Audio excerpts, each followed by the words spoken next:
आज हम बात करेंगे बिहार के कोचाधामन विधानसभा सीट की, जो किशनगंज जिले में आता है। और यहां पर किशनगंज जिले में है, लेकिन एआईएम से इजहार असफी जीते इस सीट को, लेकिन बाद में वो राजद में शामिल हो गए।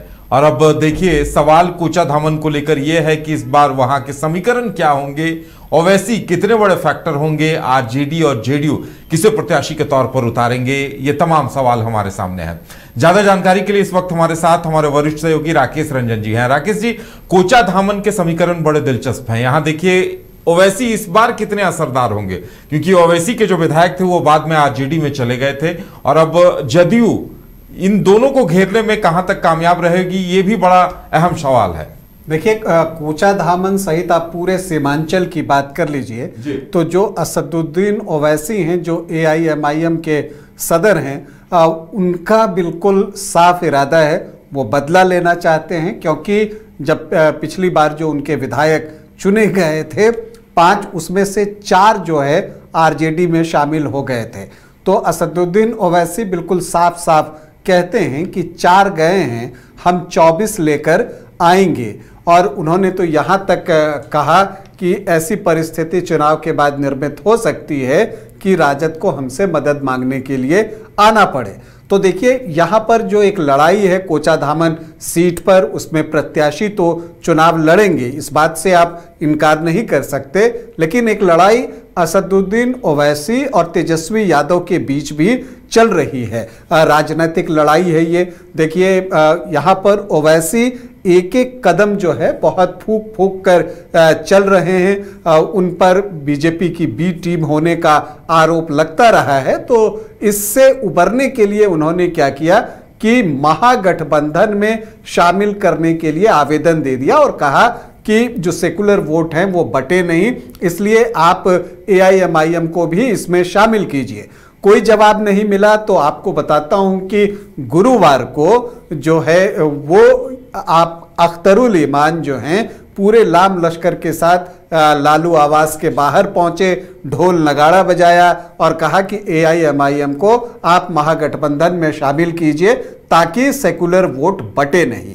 तो बार बार ऐसा करने के पीछे जो है मतलब बहुत साफ है कि वो ये संदेश लोगों तक पहुंचाना चाहते हैं कि वो बीजेपी की बी टीम नहीं है, उनको भी चुनाव लड़ने का अधिकार है और वो तो चाहते हैं कि वो महागठबंधन में शामिल हो जाएं ताकि बीजेपी को यहां से हटाया जा सके, बीजेपी जेडीयू को की बिहार से रुखसत हो सके। तो ये जो है एक आपको कैलकुलेटिव चाल जो है असदुद्दीन ओवैसी की तरफ से की गई है, एआईएमआईएम की तरफ से। अगर आप कोचाधामन विधानसभा सीट की बात कीजिए तो ये सीट बहुत हॉट सीट हो गई है, क्योंकि पिछले चुनाव में यहां से एआईएमआईएम के मोहम्मद इजहार असफी चुनाव जीते थे, लेकिन बाद में वो जो है राजद में शामिल हो गए। तस्वीरें भी आप देखिएगा, एक तस्वीर में जो 5 विधायक हैं वो असदुद्दीन ओवैसी के साथ हैं, और फिर एक तस्वीर है कि जो 4 विधायक हैं वो तेजस्वी यादव के साथ है। और इसे एक चैलेंज के रूप में जो है एआईएमआईएम जो है वो ले रहा है। देखिए, एआईएमआईएम का जहां तक सवाल है वो इस सीट पर पूरे दमखम के साथ लड़ेगा और वो ये बात हर जगह जाकर कहेगा कि उसके साथ गलत हुआ है, उसके विधायकों को तोड़ा गया है। अगर आप देखिए तो ये जो सीमांचल का इलाका है, आरजेडी को भी लगता है कि ये वो इलाका है जहां मुस्लिम पॉपुलेशन ज्यादातर विधानसभा क्षेत्रों में बहुलता में है। तो अगर यहां से उनको बल्क में सीट मिल जाती है आरजेडी को, तो उनके लिए सरकार बनाने का जो रास्ता है वो थोड़ा आसान हो जाएगा। और उनको इस राह में जो सबसे बड़ा रोड़ा दिखा वो एआईएमआईएम ही दिखा, और मुझे लगता है कि इस वजह से भी उनके 4 विधायक को आरजेडी में शामिल कराया गया। इतना ही नहीं, कमरुल होदा जो एआईएमआईएम के पहले विधायक हैं आपको बिहार में, उनको भी आरजेडी में जो है शामिल करा लिया गया है। तो इस तरह से आप देखते हैं कि घेरने की कोशिश एआईएमआईएम को की जा रही है, लेकिन एआईएमआईएम भी अपनी तरफ से जवाब दे रहा है। सरवर आलम जो किशनगंज राजद के अध्यक्ष थे, उनको अब एआईएमआईएम ने जो है अपनी पार्टी में शामिल कर लिया है और यहां पर मुकाबले के लिए तैयार है। कोचाधामन विधानसभा क्षेत्र जो है 2010 में अस्तित्व में आया। इससे पहले किशनगंज जिले में 3 विधानसभा क्षेत्र थे, किशनगंज, ठाकुरगंज और बहादुरगंज। किशनगंज प्रखंड के 6 और कोचाधामन के 24 पंचायतों को मिलाकर कोचाधामन विधानसभा क्षेत्र का गठन किया गया है। तो चूंकि ये 2008-9 परिसीमन के बाद यहां पर विधानसभा का गठन हुआ है कोचाधामन के नाम से, तो इसीलिए आप देखिएगा कि यहां पर 2010 में पहला चुनाव हुआ और अब तक 4 चुनाव कोचाधामन में हो चुके हैं। असदुद्दीन ओवैसी कोचाधामन को लेकर बहुत सीरियस है और आपको बताओ कि लोकसभा में उन्होंने कोचाधामन में रेलवे स्टेशन खोलने की मांग भी की और यहां पर उन्होंने एक ये डिमांड जो है वो रखी है।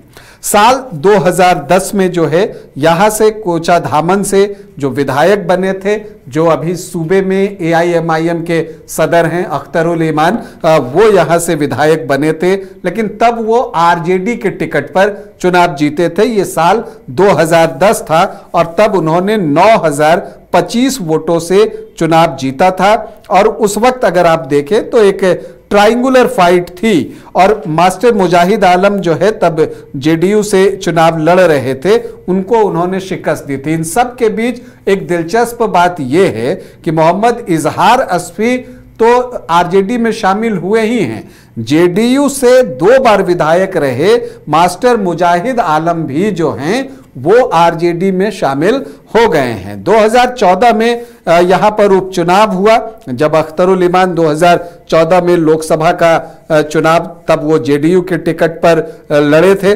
और इसके बाद उपचुनाव होता है और तब JDU से जो है मास्टर मुजाहिद आलम चुनावी मैदान में थे और उन्होंने जीत हासिल की थी 10,238 वोटों की। और तब भी यहां पर जो है आप देखिएगा कि क्वाड्रेंगुलर फाइट ही हुई थी। 41,288 वोट मुजाहिद आलम को आए थे। सादिक समदनी थे, वो दूसरे स्थान पर रहे थे कांग्रेस के, 31,050 वोट उनको आए थे। इसके अलावा बीजेपी ने अब्दुल रहमान को यहां पर चुनावी मैदान में उतारा था, वो 28,924 वोट लाने में कामयाब हुए थे। तो RJD के मोहम्मद इंतखाब आलम को 22,818 वोट आए थे।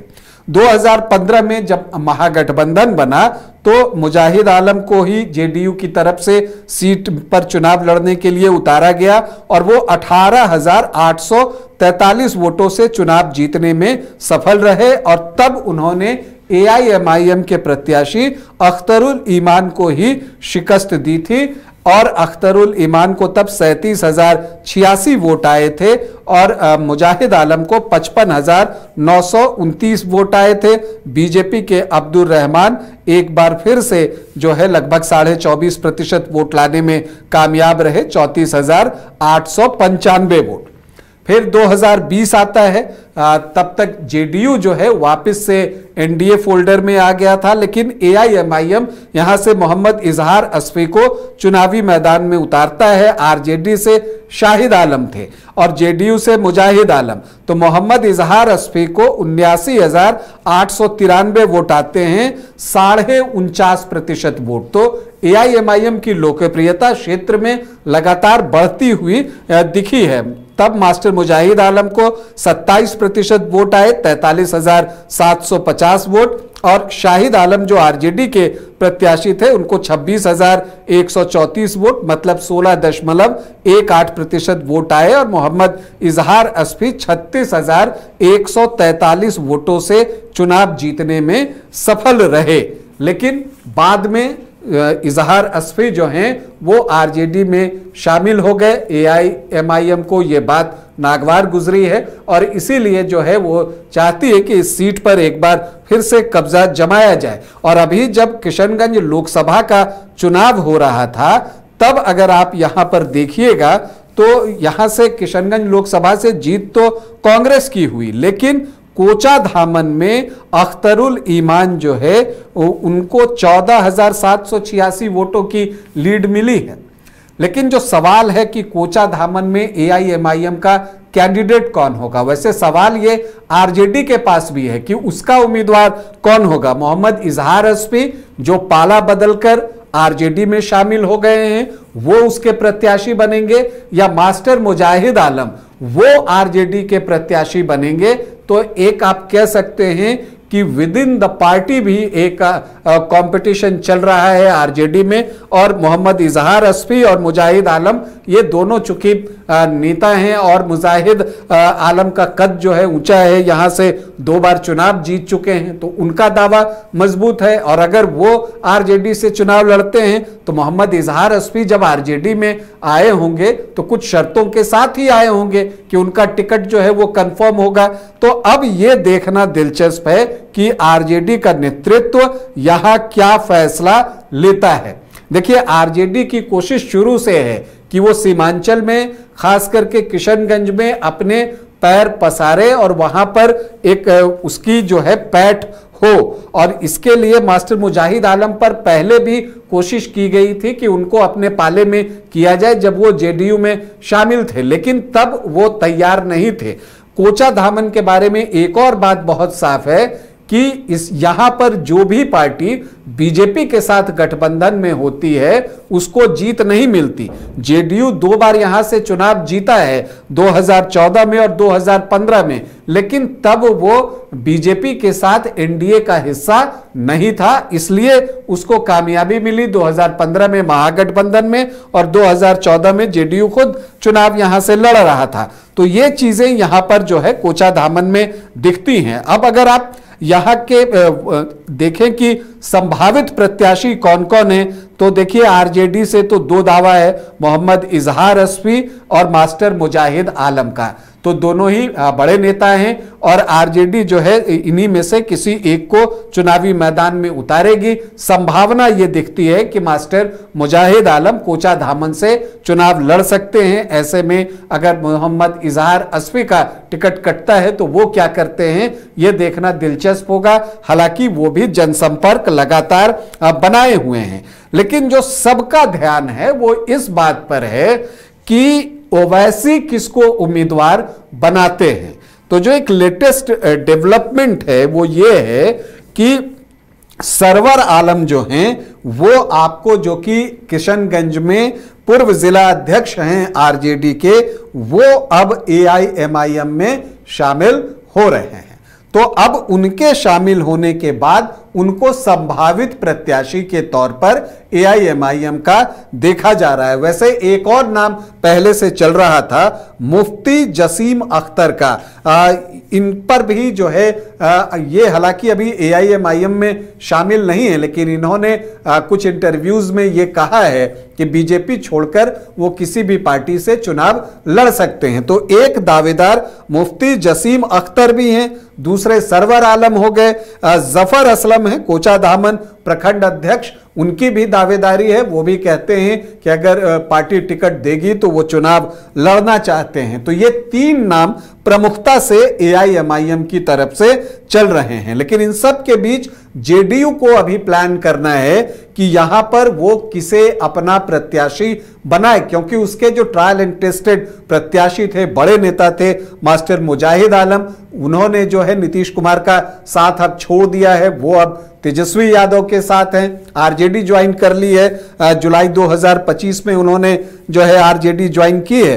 तो अब देखना है कि यहां पर कौन उम्मीदवार होता है, क्योंकि पहले तो यह भी चर्चा थी कि अख्तरुल ईमान ही जो हैं वो यहां से चुनाव लड़ सकते हैं कोचाधामन से, लेकिन अब चूंकि एआईएमआईएम के पास कुछ प्रत्याशी दिख रहे हैं तो लगता है कि अमौर से ही अख्तरुल ईमान चुनाव लड़ेंगे और यहां से मुफ्ती जसीम अख्तर या सरवर आलम में से किसी एक को टिकट मिल सकता है। वैसे जफर असलम भी लगे हुए हैं। अगर आप यहां के जातीय समीकरण को देखिए तो बहुत कुछ देखने की जरूरत नहीं। यहां मुस्लिम वोटर्स जो हैं वो 72.4% है, तो बड़ा आंकड़ा है। अब यहां पर जो बाकी वोट है वो निश्चित तौर पर पोलराइज्ड होते हैं और वो एनडीए की तरफ शिफ्ट होते हैं, चाहे बीजेपी के कैंडिडेट हो या फिर आप देखिए कि मुजाहिद आलम जब आपको एनडीए के कैंडिडेट बनकर लड़े तो वो वोट उनको गया। तो अगर आप 72.5% निकाल दें तो आपको 27.5% के आसपास जो है वो वोट बच जाता है। और वो पोलराइज कैसे होता है, अगर आप देखिए तो 2010 में मुजाहिद आलम एनडीए के प्रत्याशी थे, तब उनको 27.5% वोट आया था।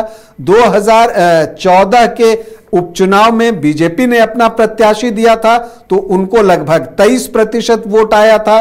2015 में 24.5% बीजेपी को वोट आया और 2020 में एनडीए के प्रत्याशी मुजाहिद आलम थे तो उनको 27% वोट आया। तो एक काउंटर पोलराइजेशन यहां पर होता है और एनडीए के लिए संभावना तभी बन सकती है जब मुस्लिम वोट जो हैं वो इस तरह से 3 खेमों में कम से कम बटे बराबर बराबर, तब वैसी परिस्थिति में एनडीए के लिए कोई जगह बन सकती है। नहीं तो इस बार लगता तो ऐसा ही है कि जो मुख्य मुकाबला एआईएमआईएम और आरजेडी के बीच ही आपको देखने के लिए मिलेगा।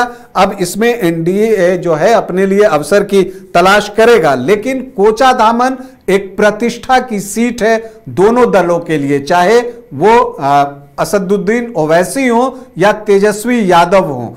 दोनों की कोशिश होगी कि हर हाल में कोचाधामन की सीट जीती जाए और इसीलिए कोचाधामन पर सबकी निगाहें लगी हुई हैं। एक रोचक रोमांचक मुकाबला जो है कोचाधामन में होने जा रहा है। देखना यह है कि क्या असदुद्दीन ओवैसी हिसाब चुकता करते हैं या फिर राजद जो है कोचाधामन में आपको लालटेन जलाने में सफल होता है।